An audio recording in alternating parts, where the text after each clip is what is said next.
My checking account went negative on a Tuesday, and the truck gave up on Wednesday. Same clicking sound it made back in Reno 2 years ago, only this time I didn't have the $200 for a new starter. That's how I ended up walking 3 miles down US 50 in the dark to start my first graveyard shift at a Shell station that also sold Subway sandwiches. The building sat by itself about 15 minutes outside Ely.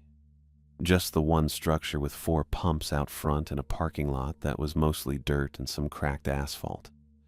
A streetlight buzzed over the far corner but didn't put out much. The rest was just sage and scrub going on forever under a sky so clear you could see the Milky Way without trying. I'd been inside maybe twice before, once for gas and once for a sandwich that I ate in the truck while trying to decide if I should drive back to Oregon or keep looking for work out here. The sandwich was fine. The guy working didn't say much. The mine laid me off 3 weeks ago. Budget cuts, they said. Restructuring. I was one of 47 people who walked out that Friday with a severance check that didn't even cover a full month of rent. I'd been a maintenance tech there for 2 years. Good work. Steady. Then it wasn't. I tried a few places in town first. A garage that wasn't hiring. A hardware store that said maybe in spring. The hotel on the main drag that took my application and never called back. Then I saw the help wanted sign in the Shell window and figured overnight couldn't be that bad. I'd done shift work at the mine. I didn't mind quiet. The interview lasted maybe 10 minutes. Sage Myers met me at a back booth in the Subway section with a clipboard and a pen that had the cap chewed up. He was a big guy, over 6 feet, with a gut that pressed against his tucked-in shirt and a way of looking at you that felt like he was calculating something. His hair was going gray in patches, and his face had that red color people get when they're mad a lot. He asked if I could work nights. I said yes. He asked if I had a problem with cleaning. I said no. He asked if I'd ever been written up for theft or tardiness. I said no to that too. He slid a W-4 across the table and told me to start Thursday at 10 p.m. Then he said Julia would train me and that he didn't tolerate shrink or excuses. I didn't know what shrink was, but I nodded anyway. That was it. I walked out with a job. Thursday came, and I got to the station at 9:45. My truck was still sitting dead in my apartment lot, so I walked it. Took about an hour. I didn't mind. The air was cold enough to keep me awake, and it gave me time to think about what bills I'd pay first, once I had a check coming in. Julia was inside when I pushed through the door. She was maybe 5'6", stocky, with sandy hair pulled back so tight it looked like it hurt. She wore the same shell polo and fleece jacket I'd seen on the day guy. She didn't smile when I came in, just looked at me and said, "You're early." Figured I should be. Good. She walked me through the basics fast. The register system was old but simple. Scan, total, cash, or card. If the card reader didn't work on the first try, wipe the strip on your shirt and run it again. Cigarettes were in the overhead cabinet, organized by brand. Menthols on the left, regulars on the right. Don't sell to anyone who looks under 30 without an ID. Sage would fire me for that. No warning. The coolers were in the back. Beer took up 3 doors. Soda and energy drinks took up 2. If someone asked for something we didn't have on the floor, we didn't have it. Don't go digging in the storage room. There wasn't time for that. Subway was the harder part. Julia walked me through the prep line, pointing at the cambros of lettuce and tomato and onion that were already set up. Meat went on first, then cheese if they wanted it. Then toasted, unless they said cold. Vegetables after. Sauce last. Wrap it tight or it falls apart. If I didn't know how to do something, she said, just do it anyway, and fix it next time. People didn't expect much from a gas station sandwich at midnight. She showed me how to clean the slicer and where the mop and bucket were. Bathroom key hung on a hook under the register.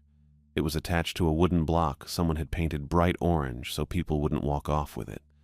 The block had restroom written on it in Sharpie. I asked her if it got busy at night.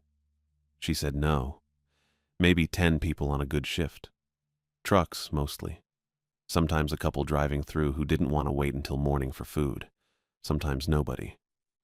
Sage cares about the numbers, she said. Doesn't matter if it's busy or dead.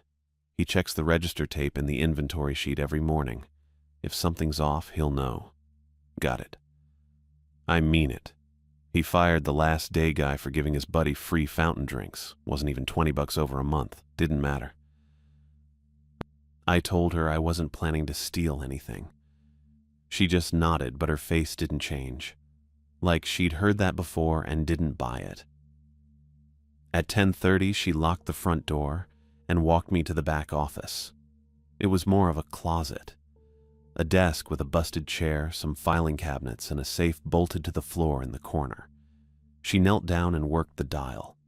3 turns one way, 2 turns back. The door swung open and I saw some cash bags, a few envelopes, and a laminated card about the size of a postcard. Julia pulled the card out and set it on the desk. "You need to read this," she said. I looked at it.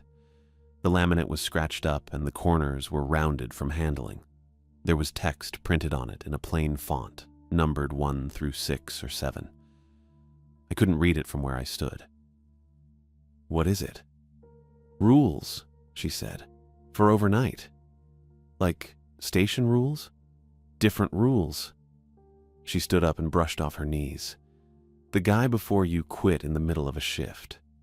Left his wallet in the mop sink and walked out to the highway. Didn't even clock out." I waited for her to say more, but she didn't. She just looked at the card and then at me. "Why?" "He didn't follow them," she said. "Read it, all of it. Don't skip anything." I picked up the card. It was heavier than I expected, like someone had glued 2 layers of plastic together. The text was typed, not handwritten, but some of the letters were faded. Julia was already heading for the door. I followed her back out to the front, still holding the card. "You'll be fine," she said, pulling her jacket tighter. "Just don't do anything stupid." "Like what?" She stopped at the door and looked back at me. Her face was tired. She'd probably been working here too long. I didn't know how long that was, but I could see it in the way she moved, like everything took a little more effort than it should. "Just read the card," she said. "Stick to it. If something feels wrong, it probably is." That bugged me a little. Not the words, just the way she said them. Flat and serious. Like she wasn't trying to scare me, just stating a fact. "Okay," I said. She nodded once and pushed through the door. I watched her walk to an old Chevy sedan parked under the streetlight. The engine turned over on the first try, and she pulled out onto the highway without looking back. Then it was just me. I stood there for a minute, listening to the hum of the coolers and the faint buzz from the fluorescent lights overhead. The subway prep line had a low mechanical sound, something in the refrigeration. Outside, the highway was empty. No headlights in either direction. Just darkness and the flat desert going on forever. I looked down at the card in my hand. The first rule was printed in bold at the top. "Do not acknowledge anyone at the window after 2 a.m. unless they enter through the front door." I read it again. Didn't make much more sense the second time. The rest followed underneath, numbered and single-spaced. If someone asks for directions to a place you've never heard of, say you're new and don't know. Do not guess. Do not offer your phone. No one is allowed behind the counter except you. If someone crosses without asking, leave through the back and call the number written on the safe door. If you hear knocking from the storage room, do not open it until morning. Restock from the front shelves only. Do not serve ice between midnight and 4 a.m. If a customer asks why, apologize and say the machine is broken. There were 2 more, one about the bathroom key and one about keeping the lights on in every part of the building, even the parts I wasn't using. No exceptions. I stood there reading it twice, then a third time. My first thought was that someone was messing with me. Maybe it was something Julia and the day crew did to new hires. A test to see if I'd take it seriously or laugh it off. Small-town hazing. But Julia's face hadn't looked like she was joking. And the way she'd pulled the card from the safe. Careful, like it mattered more than the cash bags sitting next to it. That didn't feel like a prank. I walked back to the office and looked at the safe door. There was a phone number written in marker on the metal, 10 digits with a Nevada area code. No name next to it, just the number. The guy before me had left his wallet in the mop sink. That part stuck with me. People don't leave their wallet behind unless something's really wrong. I thought about asking Julia for his name, maybe tracking him down to ask what happened. Then I realized I didn't have her number and didn't know where she lived. I went back to the front and set the card on the counter next to the register. The laminate caught the light and I could see scratches all over it, little grooves worn into the surface. Someone had been holding this thing a lot, reading it over and over. I told myself it didn't matter. Probably just weird local superstition or some lawsuit thing Sage cooked up to cover himself. Maybe someone had robbed the place a few years ago and now they had protocols. That made sense. More sense than rules about ice machines and knocking. But I couldn't shake the weight of it. The way Julia had looked at me. The fact that she'd said the last guy didn't follow the rules, and then he walked off the job in the middle of the night. I checked the time on the register. 10:48. The coolers hummed. The subway line clicked and whirred. Outside, the wind picked up a little, and I heard it push against the front windows. No cars, no lights except the street lamp and the dim glow from the pumps. I picked up the card again and read the first rule one more time. Julia's taillights disappeared down the highway, and that was it. Just me and the fluorescent hum and that laminated card sitting in my back pocket like a weight I couldn't forget about. I tried settling into what I figured would be routine. Wiped down the counter even though it was already clean. Checked the coffee pots. One regular, one decaf, both half full and probably sitting there since Julia's afternoon shift. I dumped them and started fresh pots because that seemed like something I should do. The Subway prep line looked fine. All the Cambros had lids. The tomatoes were cut thin and stacked neat. I didn't touch anything. A semi rolled through around 11:15. Guy came in for diesel on pump 3, paid with a card at the pump, never came inside. I watched his taillights fade east on 50, and then it was quiet again. The rules kept sitting there in my head. Not like I was thinking about them exactly. More like they were just there, taking up space. Do not acknowledge anyone at the window after 2 a.m. Do not sell ice between 1 and 2 a.m. Keep the back corridor light off. I didn't know why those were rules. Julia said not to do stupid things and to trust when something felt wrong, but she didn't explain what made ice dangerous for 1 hour out of 24. I restocked the candy bars under the counter. Snickers on the left, Reese's next, then Kit Kats. My hands needed something to do. Around midnight, I made myself a sandwich. Turkey and Swiss, toasted, just lettuce and mustard. I ate it standing behind the register because I didn't know if I was allowed to sit in the back booth. Sage hadn't said, Julia hadn't mentioned it. The sandwich was fine. Bread was fresher than I expected. 12:41 a.m. I noticed the clock because I'd been checking it probably every 5 minutes since Julia left. Headlights swung off the highway into the lot, and my chest did that thing where it gets tight for no good reason. Just a customer. That's what I was here for. Dusty Ford F-150, dark blue, or maybe black under the streetlight. Couldn't tell the year, but it wasn't new. It pulled up close to the front door, not by the pumps. Driver's door opened. Guy got out. Medium height, work jacket, ball cap. He went around to the truck bed, and I lost sight of him for a second. When he came back into view, he was carrying 2 bags of ice, one in each arm. The big ones, 20-pound bags from the freezer out front. That was weird. Not impossible, but weird. The door chimed when he pushed it open with his shoulder. He walked straight to the counter and set both bags down. They hit the laminate with a solid thunk and started sweating immediately under the lights. "Just these," he said. I looked at him. Older than me, maybe mid-30s. Pale blue eyes. Face had that wind-chapped look people get out here. He wasn't smiling, but he wasn't unfriendly either. Just neutral. Waiting. Sure, I said. I pulled the first bag closer and scanned the barcode. The register beeped. $3.49. I scanned the second bag. Another beep. The total flashed on the screen. $7.63 after tax. I looked up at the clock on the wall behind me. 12:43 a.m. My brain did the math before I really thought about it. 1 a.m. was 17 minutes away. Rule number 2 said don't sell ice between 1 and 2 a.m., not don't sell it after 1. Between. Which probably meant up to 1 a.m. was fine. Except he'd already taken the ice. He didn't grab it off the shelf or out of the freezer while he was inside. He pulled it from the outdoor freezer and brought it in, which meant he'd already decided he was buying it before he even walked through the door. I looked back at him. He was still waiting. Patient. Can't sell you the ice, I said. His expression didn't change. Why not? Store policy. You already rang it up? Yeah, but I can void it. He tilted his head a little. Not aggressive, just considering. What kind of policy? No ice sales between certain hours? It's 12:43. I know.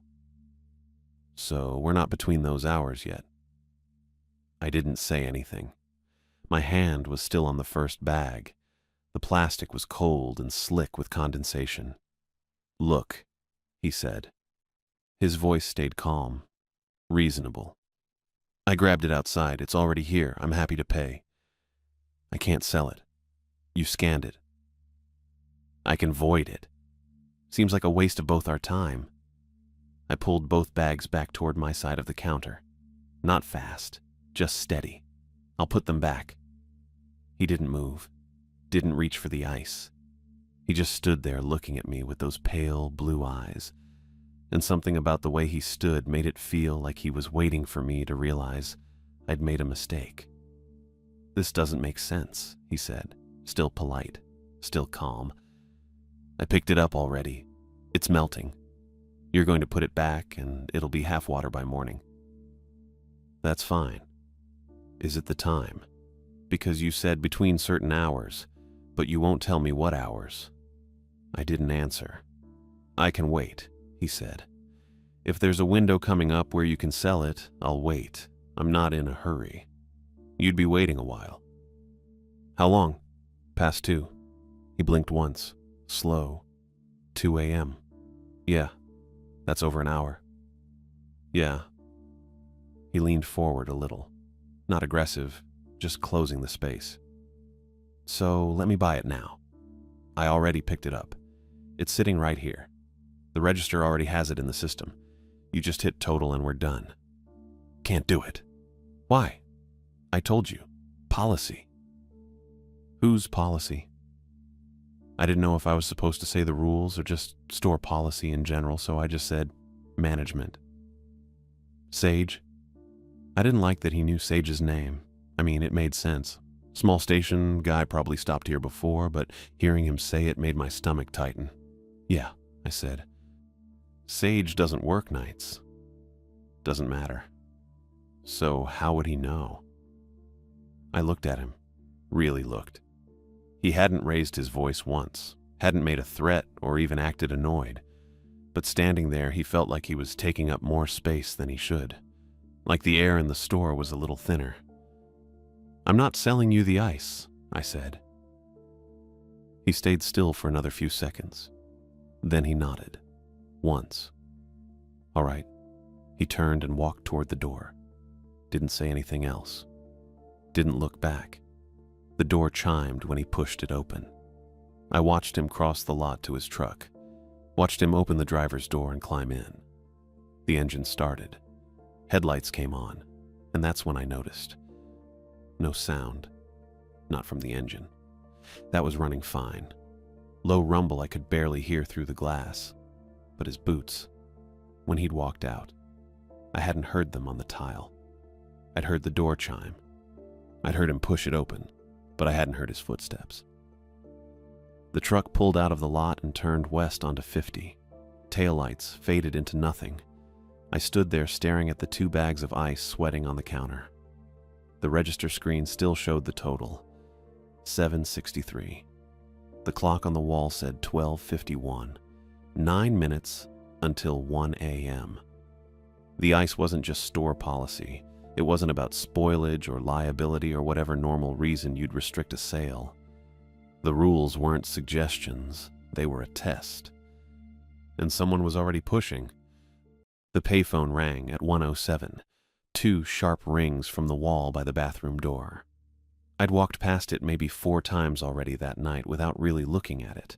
Old Bell model with the metal cord and those instructions nobody reads anymore printed on a sticker above the coin slot. I stared at it for a second, didn't move. It rang again. 2 more rings, then silence. I pulled the laminated card from my back pocket. Rule 3. If the payphone rings between 1 and 3 a.m., unplug it. Do not answer. Pretty clear. I walked over and crouched next to the phone. The cord ran down the wall and disappeared into a plastic clip mounted near the baseboard. I followed it to the plug.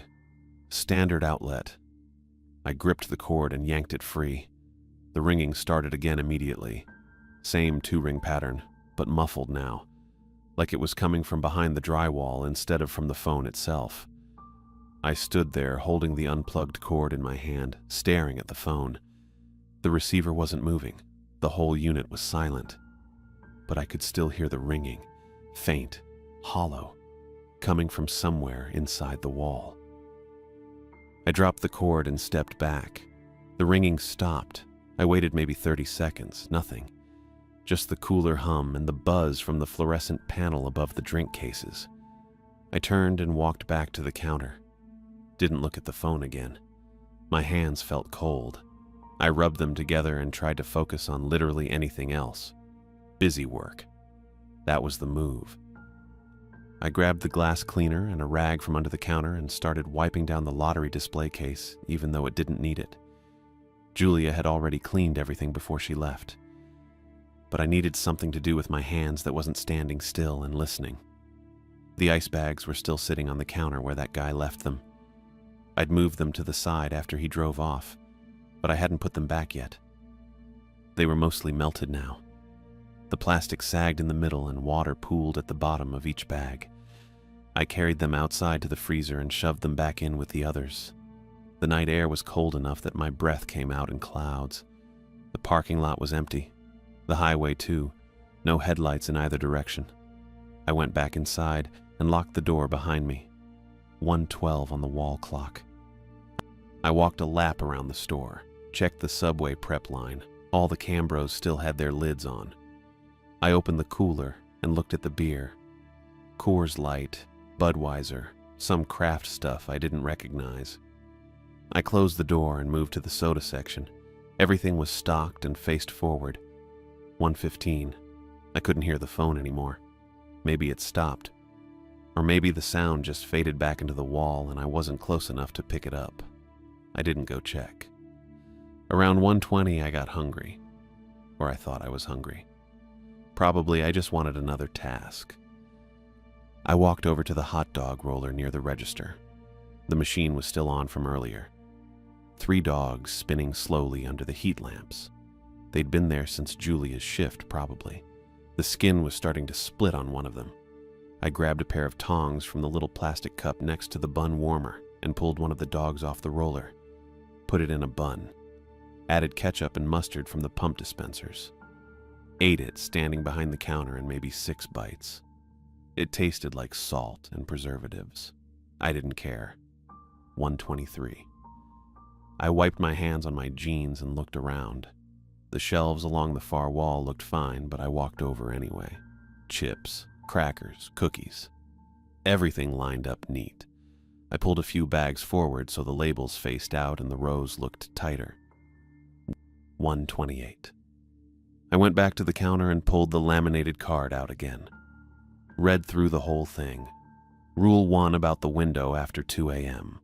Rule 2 about the ice. Rule 3 about the phone, which I'd already followed. Rules 4 and 5. I read them twice, then a third time.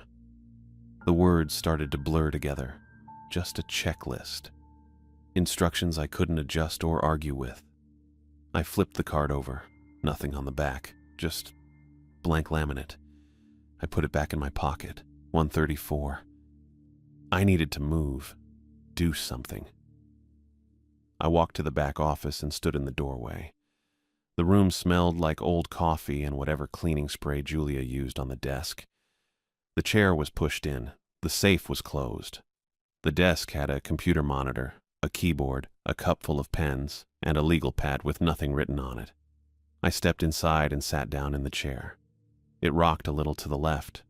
Broken, like Julia said. I pulled the keyboard toward me. It slid easier than I expected, and when it moved, I saw the edge of something underneath. A spiral notebook. The cheap kind with the cardboard cover. Black and white speckled pattern. I pulled it out and opened it. The first page had a name written at the top in blue ink. D. Kowalski. The previous overnight worker, I figured. The one who left mid-shift. The entries started normal. Dates and times written in the margin. Short notes next to them. Oct 12, 11 p.m., slow night. 2 customers, restocked chips. Oct 14, 12:30 a.m. Trucker bought coffee and a sandwich. Paid cash, no problems. Oct 18, 1:45 a.m. Couple came in, bought gas and Red Bull. She asked about a motel. Told them the one by the turnoff. Basic stuff. Shift logs, nothing weird. I flipped forward a few pages. The handwriting started getting messier. The notes got shorter. More abbreviations. Oct T21, 2:10 a.m. Lights flickered. Breaker? Oct 23, 1:30 a.m. P6 acting up again. OC 25, 2:48 a.m. P6 short, 0.07 cents. Nobody used it all night. P6, pump 6, probably. I kept reading. OCT 27, 2:35 a.m. Lights out for 4 seconds. Everything came back. Check breaker 3. OXT 29, 1:55 a.m. P6 short again. Iron 04 this time. Check tape twice. Can't find the gap. Nov 2, 3:12 a.m. Window. Followed R1. Didn't look. R1. Rule 1. The entries got shorter after that. More frantic. Less detail. Nov 4. P6 short. Always P6. Nov 6. Breaker 3. Nov 9. Lights. Check B3. The last few pages were almost unreadable. Just fragments. P6. B3. Don't forget. Window. R1. Don't. The final entry was dated November 12th. 4 days ago. Can't. Leaving. That was it. 2 words. Then blank pages. I sat there holding the notebook. My chest felt tight. This person had been tracking something, trying to figure it out. And whatever it was, it scared them enough to walk out in the middle of a shift and leave everything behind. I flipped back to the pages about Pump 6. The writer mentioned it maybe a dozen times. Always short by a few cents. Always at the end of the night. Even when nobody used it. That didn't make sense. Pumps don't just lose money on their own. There's a transaction or there isn't. If nobody used it, the total should match. I turned to the pages about Breaker 3. The writer kept circling back to it. Check B3. Breaker 3? B3, don't forget. Like it mattered. Like forgetting would be bad. I didn't know what Breaker 3 controlled. Probably the lights based on the notes about flickering, but I didn't know where the breaker box was. Julia hadn't shown me. The phone started ringing again. Muffled, distant, inside the wall. I closed the notebook and set it on the desk. My hands were shaking a little. I pressed them flat against the desktop until they stopped. The ringing kept going. Same 2-ring pattern. Over and over. I looked down at the notebook. At the scattered, desperate handwriting. At the dates that stretched across 3 weeks of someone slowly realizing something was wrong and not being able to stop it or explain it or fix it. The store had been dealing with this for a while. Whatever this was. It wasn't new, it wasn't random. The rules existed because someone had figured out what worked, what kept you safe. And someone else had tried to track the patterns, tried to understand it, and it hadn't helped. I sat there in the broken chair with the disconnected phone ringing in the walls and a notebook full of warnings I didn't totally understand yet, and I couldn't shake the feeling that I was supposed to be next. I was still sitting in the office when the door chime sounded at 1:47 a.m. I stood fast enough that the chair rolled back and hit the filing cabinet. The phone had stopped ringing maybe 10 minutes earlier. I'd been reading Kowalski's notebook again, trying to figure out what Pump 6 had to do with Breaker 3, and whether I should go look for the breaker box now or wait until morning. The chime meant someone had come in. I walked out front. A woman stood just inside the door, maybe 5'4", slim build, wearing a hospital scrub top in teal with some kind of cartoon character printed on the chest pocket. Sneakers, hair pulled back messy. Her eyes were red-rimmed, puffy, and she was breathing fast through her mouth. "Hey," I said. She turned toward me. "I need directions."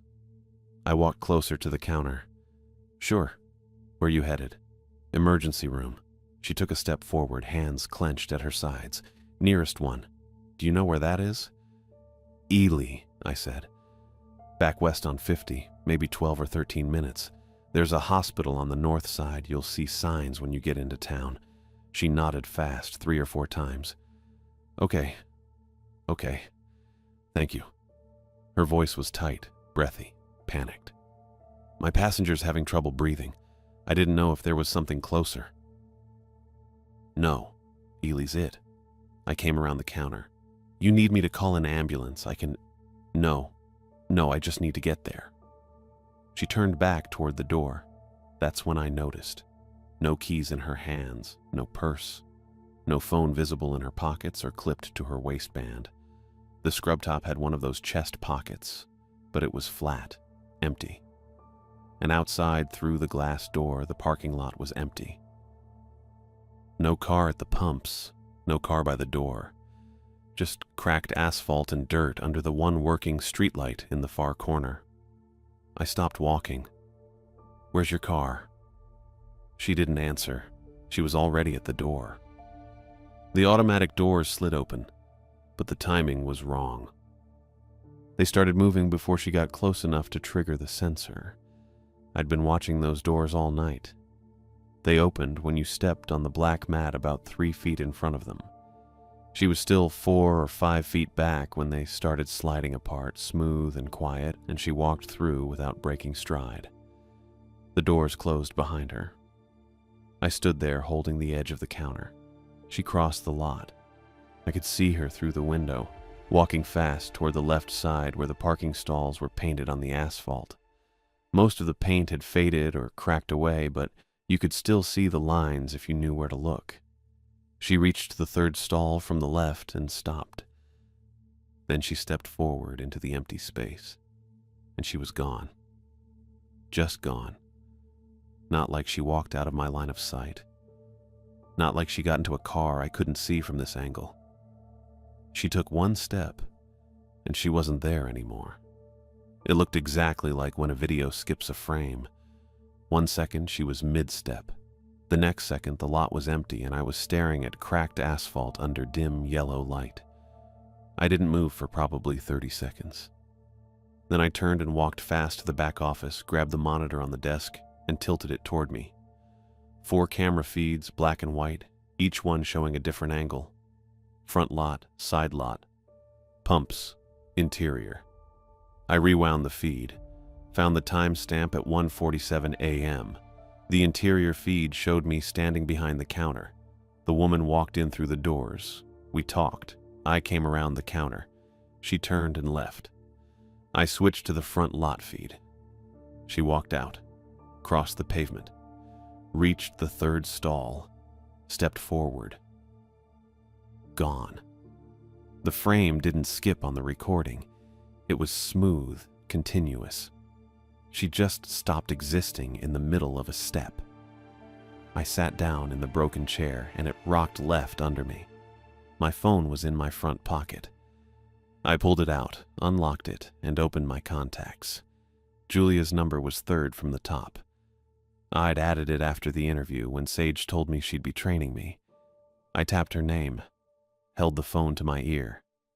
One ring, two rings, then a crackling sound, sharp and staticky, and the call dropped. The screen showed 1 bar of service in the top corner. That wasn't right. I'd had 3 bars earlier when I checked the time around midnight. I tried again. Same thing. 2 rings, static, dropped call. A notification slid down from the top of the screen while I was staring at Julia's contact info. Severe weather alert. Lincoln County. I tapped it. The alert expanded into a block of text warning about high winds and possible road closures in effect until 6 a.m. for Lincoln County, Nevada. It listed highway numbers I didn't recognize and told travelers to avoid unnecessary trips. Lincoln County was 2 counties south of here. I was in White Pine County. Had been for 2 years. The mine was in White Pine. Ely was in White Pine. This station was 15 minutes outside Ely on US 50, still in White Pine. I closed the alert and opened my weather app. It loaded for a few seconds, then displayed a map centered on a town called Caliente that I'd never heard of.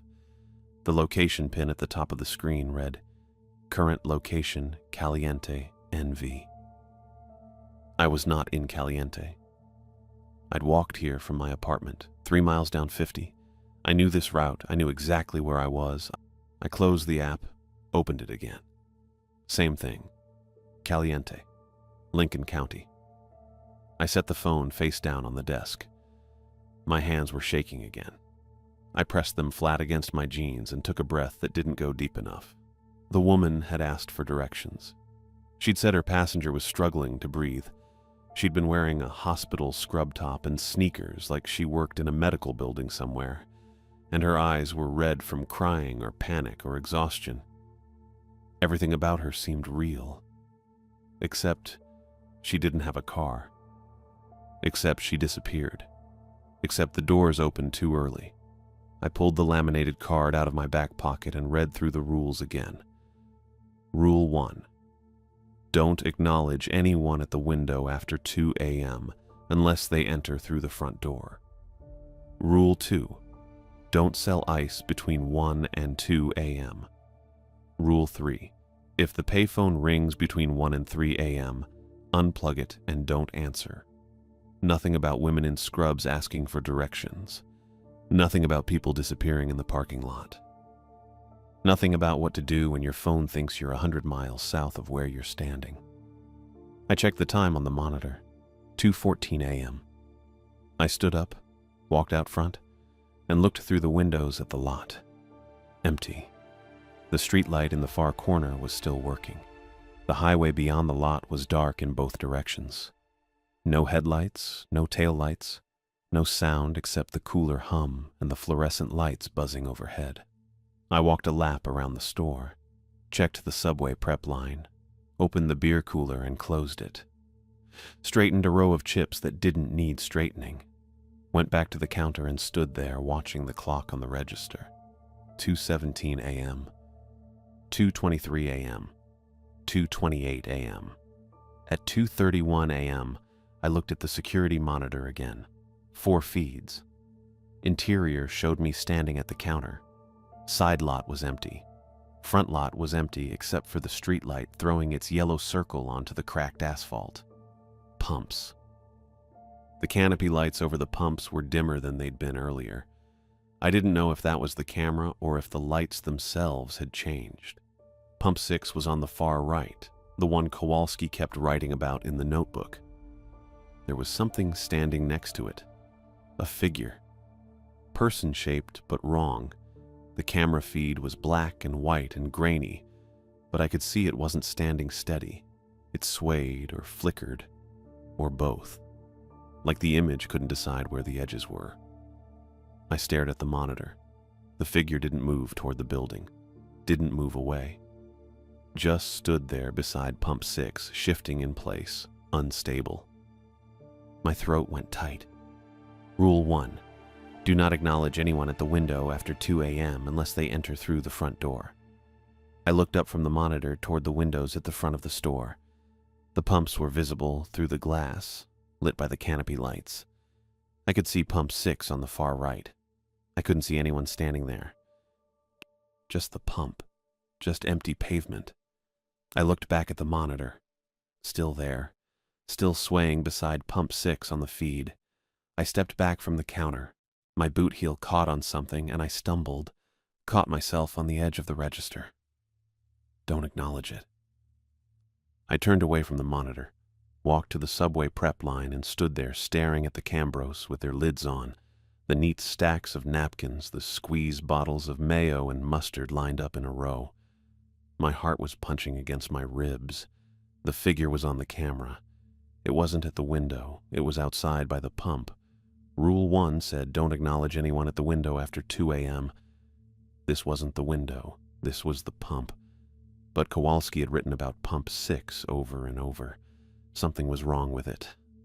Something that didn't make sense, that cost a few cents every night even when nobody used it. I kept my back to the monitor. The cooler hummed. The lights buzzed. I stayed at the prep line and didn't turn around. I stayed where I was. Didn't look at the monitor again. Didn't check the window.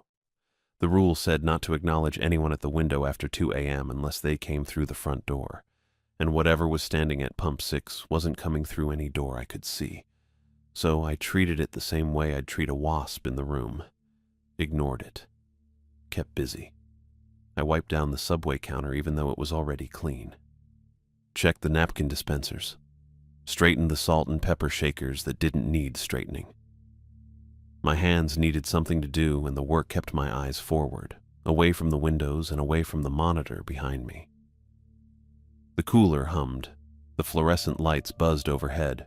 Normal sounds. I focused on those. Then the phone started ringing again. Not the normal ring this time, shorter, sharper. 2 quick bursts, pause, 2 more bursts. It sounded deliberate, rhythmic, not random at all. More like someone tapping out a pattern with their knuckles on a table. I turned around. The phone was still unplugged. The cord lay on the floor where I'd left it, the plug sitting useless on the tile about 3 feet from the outlet. But the ringing kept going. Tap, tap. Pause. Tap, tap. Pause. Coming from inside the wall again, same as before. I stood there listening to it for maybe 30 seconds. It didn't stop. Didn't change. Just kept that same pattern over and over. And the longer I listened, the more it felt like it was waiting for me to do something. Respond somehow. I figured if I couldn't stop it, I could at least kill the sound. Make it harder to hear. The mop closet was just past the bathroom, a narrow door I'd seen Julia open earlier when she showed me where the cleaning supplies were kept. Small space, concrete floor. If I shoved the phone in there and shut the door, maybe the ringing would muffle enough that I could think straight. I walked toward the phone, got within maybe 5 feet. The ringing stopped, just like that, clean cutoff. No fade, no final tap. 1 second it was there, the next it wasn't. I stopped walking, stared at the phone unit hanging on the wall. The receiver sat in its cradle, motionless. The metal cord coiled down from it, still and ordinary. Nothing about it looked wrong. Nothing moved. Then I heard the voice. It came from the receiver. Quiet, but clear. A man's voice, low and familiar in a way that made my stomach drop before my brain caught up. "Harrison." I didn't move. "Harrison, you there?" The voice paused like it was waiting for an answer. I didn't give one. Couldn't. My throat had locked up. "It's Tim. I'm out on 50. Truck broke down about 2 miles east of you. Could really use a hand, man." My hands went cold. Actually cold, like I'd stuck them in the ice freezer. Tim, my brother, older by 5 years, died in a rollover outside Winnemucca when I was 23, wasn't wearing his seatbelt. Went through the windshield and hit the pavement doing 60. Closed casket. I'd carried one side of it with my dad and 2 of Tim's friends from the mine. That was 5 years ago. "I know it's late," the voice continued, still coming from the receiver even though the phone wasn't plugged in, even though the cord was sitting dead on the floor. "But I'm stuck out here. No cell service. Saw your lights from the road. Figured you could help me out." The voice sounded exactly like him. Same cadence. Same slight rasp he'd always had, like he'd just finished a cigarette. Same way he said my name, clipped and casual. I didn't move toward the phone, didn't touch it. Every part of me knew this was wrong, knew it couldn't be Tim, knew it was something else wearing his voice like a coat. But hearing it still hurt. "Come on, Harrison. It's cold out here." I crouched down fast, grabbed the unplugged cord, and yanked it further from the outlet. Not that it mattered. The thing wasn't using electricity, but I needed to do something, needed my hands to move, needed to act instead of just standing there frozen while my dead brother's voice asked me for help that I couldn't give 5 years ago and sure as hell couldn't give now. I grabbed the phone unit with both hands and pulled. It was bolted to the wall, but the bolts were old. The wall was just drywall, and when I wrenched hard enough, the whole thing tore free, bracket and all. The receiver clattered against the wall, swinging on its metal cord. I dragged the whole unit across the floor toward the mop closet. It scraped loud against the tile. The receiver kept swinging. The voice kept talking. "Just come outside. I'm right down the road. You'll see the truck." I didn't answer. Got the closet door open one-handed, shoved the phone inside onto the concrete floor next to a yellow mop bucket and a jug of industrial cleaner, slammed the door shut. The voice cut off mid-sentence. I stepped back, listened. Silence. I wiped my palms on my jeans. They were sweating. My heart was going too fast. I turned away from the closet and walked back toward the counter, forcing my legs to move steady, even though they wanted to shake. Then I heard it again. Not from the closet, from above. The overhead speakers crackled to life. The ones mounted in the ceiling corners that usually played the same 6 classic rock songs on a loop during the day. Julia had turned them off before she left, and I hadn't touched the controls. "Harrison." Tim's voice, same tone, same inflection, coming from the front right speaker near the lottery display. "You're not listening. I need you to come outside." I kept walking, didn't look up, got behind the counter and gripped the edge hard enough that my knuckles went white. The voice shifted. Now it was coming from the soda fountain, the Coke spout on the left side. "I'm your brother. You'd really leave me out there?" Then it moved again. The freezer fans kicked on with a low mechanical hum, and the voice came through them, rattling and distorted, but still recognizable. "Just step outside, just for a minute." It was cycling, testing, trying different channels like it was searching for the one that would work, the one that would get me to respond, to acknowledge it, to do whatever it wanted me to do. I pulled the laminated card from my back pocket and read Rule 1 again, even though I had it memorized by now. Do not acknowledge anyone at the window after 2 a.m. unless they enter through the front door. This wasn't the window, but it was the same idea. Something outside trying to get in, trying to make me come out. And the rules said don't acknowledge, don't respond, don't give it anything. I shoved the card back in my pocket. The voice kept moving. Speakers, fountain, fans. Back to the speakers. It cycled through them twice more, the words changing slightly each time, asking, pleading, getting frustrated. Then it stopped. 2:53 a.m., according to the register clock. I stood there breathing too fast, listening to the silence, waiting for it to start again. It didn't. 1 minute passed, then another. The cooler hummed. The lights buzzed. Normal sounds. The building settled back into itself. I was just starting to relax when I heard the click. Sharp, metallic, from the subway section. I turned. The conveyor oven was on. The belt was moving, rolling slowly through the empty heating chamber. The red power light glowed on the control panel. I hadn't touched it, hadn't gone near it since I'd straightened the Cambros an hour ago. The heat climbed fast. I could feel it from where I stood 10 feet away, a dry baking warmth that pushed into the cooler air of the main store. The conveyor kept running, nothing on it, just the black belt cycling through over and over. Then the smell hit. Not food, not bread or cheese or any of the sandwich ingredients sitting in their Cambros. Something sharper, chemical almost, like burnt plastic or singed wiring. It climbed up into my nose and throat and made me want to cough. 2:54 a.m. I stared at the oven, at the empty belt rolling through the heat, at the control panel with its glowing light. And I remembered Kowalski's notebook, the repeated warnings. Check B3. Don't forget B3. Breaker 3. The oven wasn't supposed to be on. The phone wasn't supposed to ring when it was unplugged. Pump 6 wasn't supposed to be short at the end of every night when nobody used it. But they were. And Kowalski had tried to track it, tried to understand it. And whatever he'd figured out had been enough to make him walk away mid-shift and leave his wallet in the mop sink. The smell got worse, stronger. The oven kept running. I couldn't ignore this one.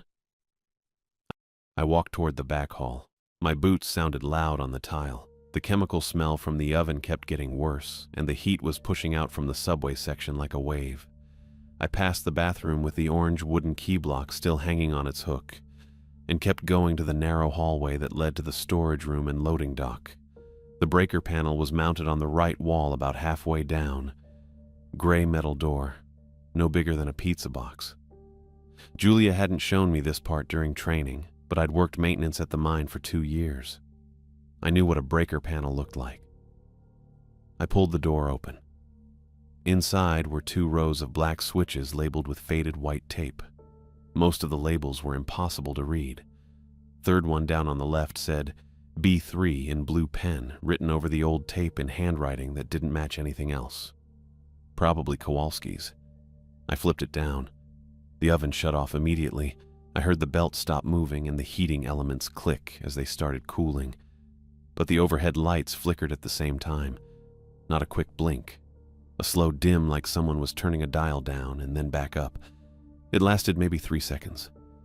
When they came back to full brightness, they felt harsher, colder. I walked back to the front and checked the security monitor behind the counter.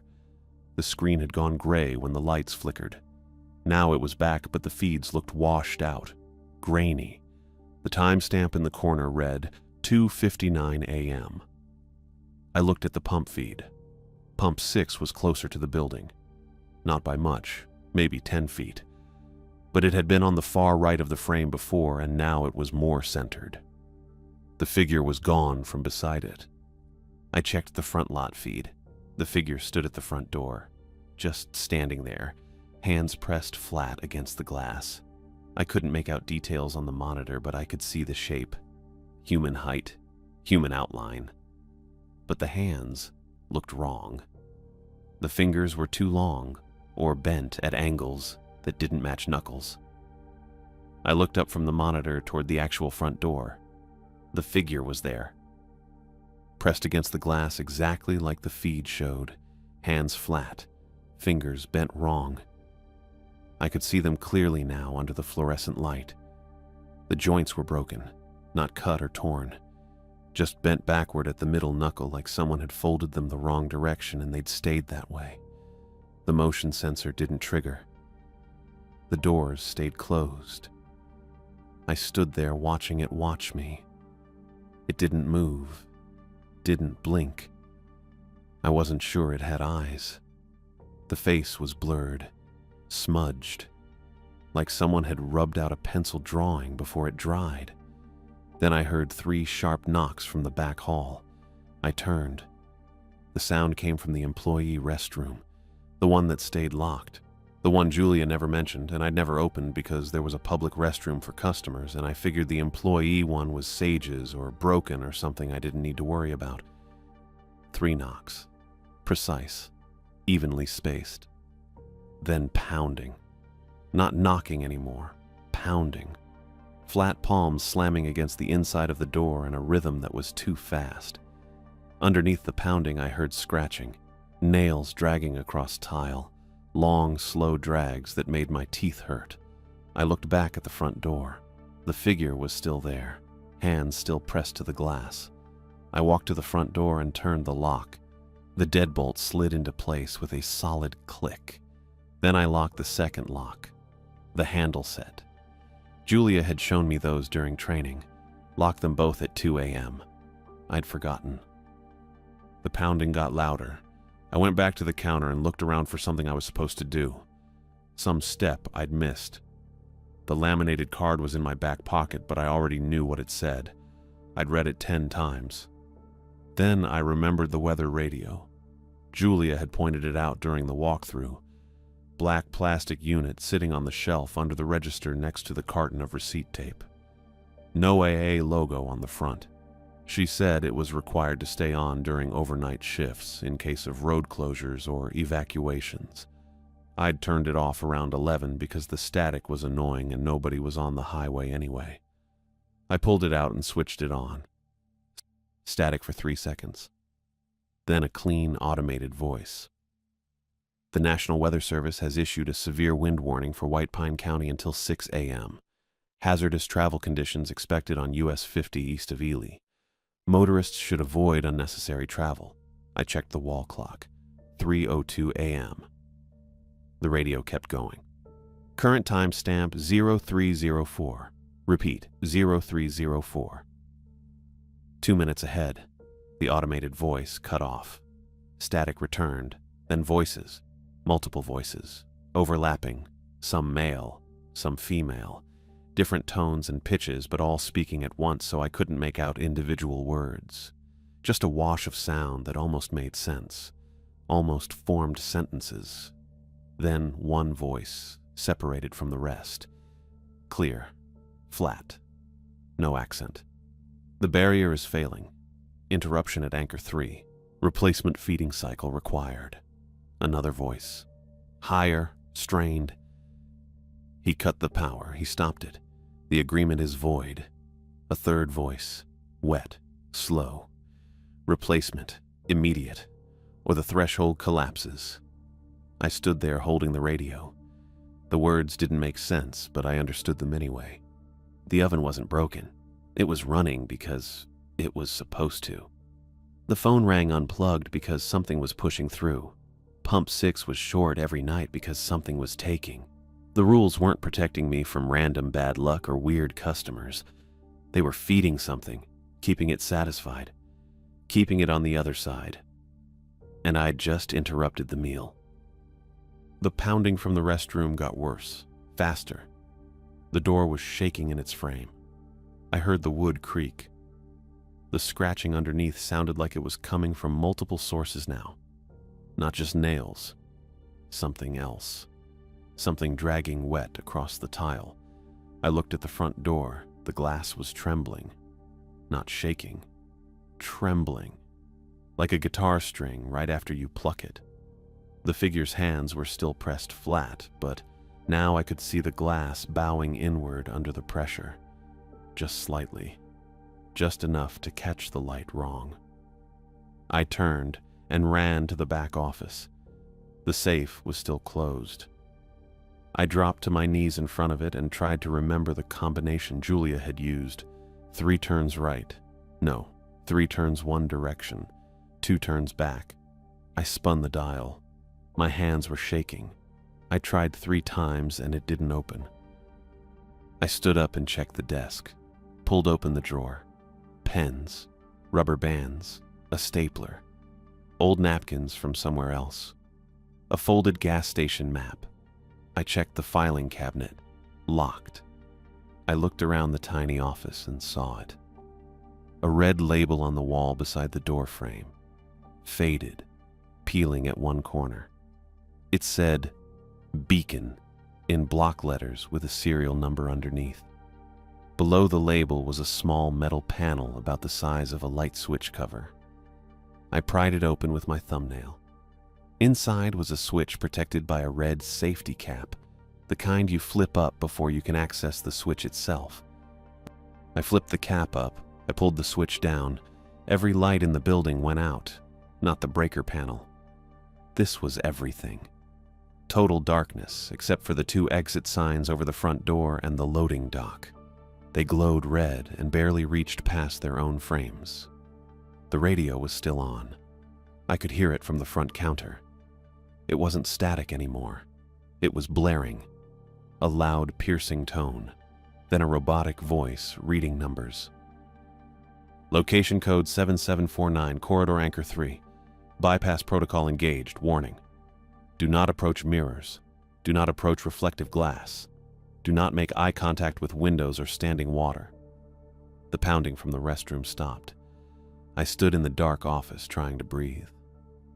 Outside, I heard the canopy lights over the pumps doing something. A sharp electric buzz, then another, strobing, flashing on and off in a pattern that threw wild shadows through the front windows into the store. Then they held steady, brighter than before, bright enough that I could see the front counter clearly even with the interior lights dead. I walked toward the front. The monitor was off, no feeds, just a black screen. I looked out the window toward the pumps. Pump 6 was flickering, not the lights. The pump itself, the whole unit, solid 1 second, faded the next, like a bad photocopy. The figure was still at the door, but now it was jerking, pulled backward. Its hands slid off the glass and it staggered toward the parking lot. It moved wrong, joints bending in places that shouldn't bend. Then something dragged it, fast, across the pavement toward Pump 6. It didn't walk, it slid, like someone was reeling it in on a rope. When it reached the pump, it snapped back into the flicker and disappeared. I waited. The restroom door wasn't pounding. The wet smell I'd started noticing was gone. The payphone was silent. Then I heard engines. 2 vehicles pulled into the lot, big SUVs, white with Nevada Highway Patrol markings and light bars on top. Behind them came a white box truck, unmarked, no logo. They parked in a line facing the pumps, headlights on, light bars flashing red and blue. A man got out of the first SUV, tall, crew cut, patrol uniform with a vest and duty belt. He walked to the front door and knocked twice, calm, professional. Harrison Stark? I didn't answer. I just stood there. I'm Trooper Mickey Buck, Nevada Highway Patrol. We're here on corridor detail. I need you to stay behind the counter and keep the front door locked. Do not come outside until I tell you. Understood? I found my voice. Understood. A second trooper got out of the other SUV. Woman, shorter, ponytail. She took a position near the corner of the building with one hand on her belt. 2 more people climbed out of the box truck. A man and a woman, both wearing dark clothing, not uniforms, utility gear.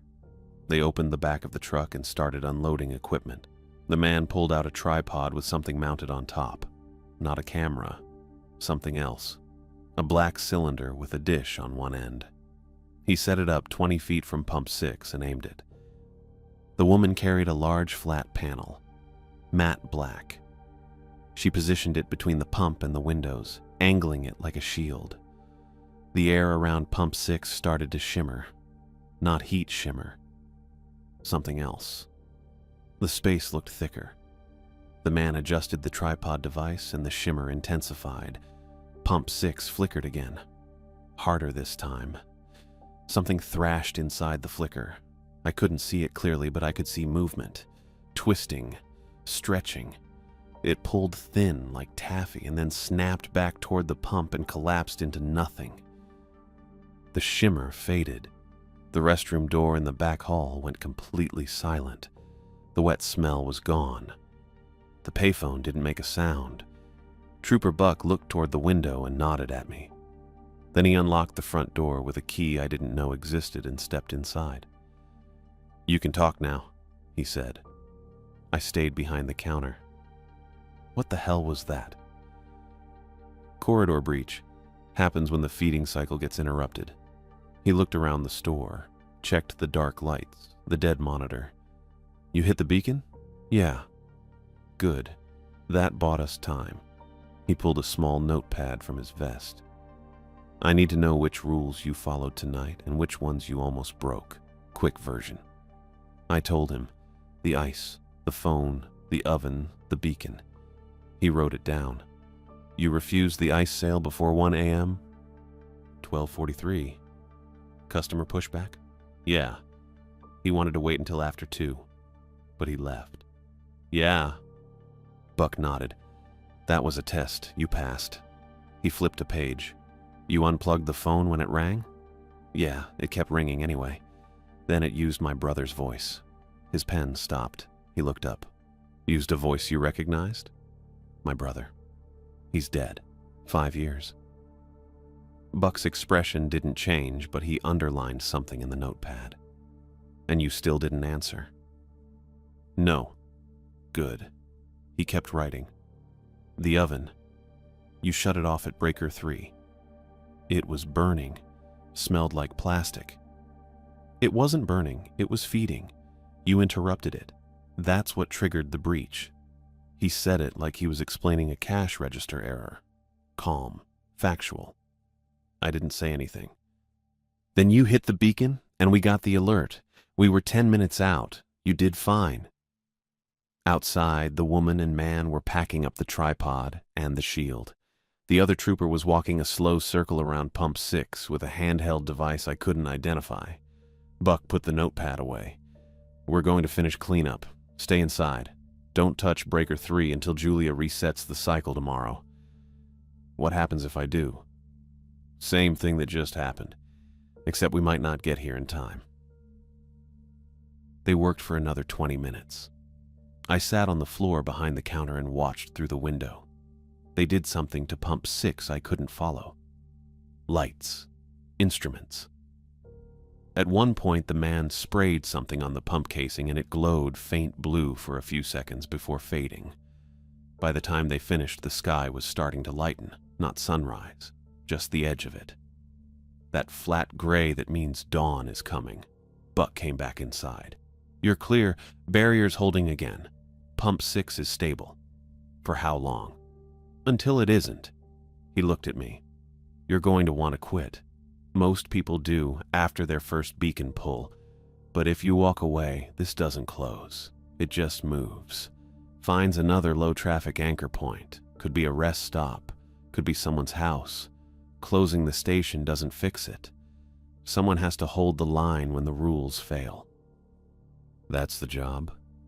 That's part of it. He left. The SUVs and the truck pulled out onto the highway and drove west toward Ely. The canopy lights over the pumps looked normal again. Pump 6 looked like every other pump. I sat behind the counter until 6:10 a.m. Julia's Chevy pulled into the lot. She got out and walked inside. Looked at me. Looked at the dark lights.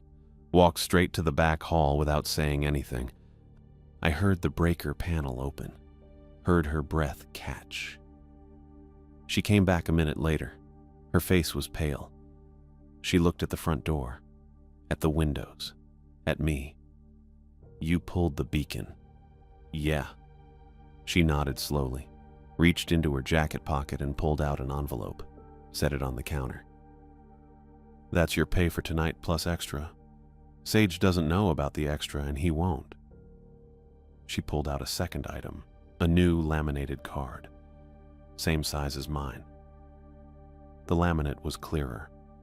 The text looked freshly printed. She set it next to the envelope. Same 5 rules. I print a new one every time someone pulls the beacon. Keeps it clear. I picked up the card. It was identical to the one in my pocket.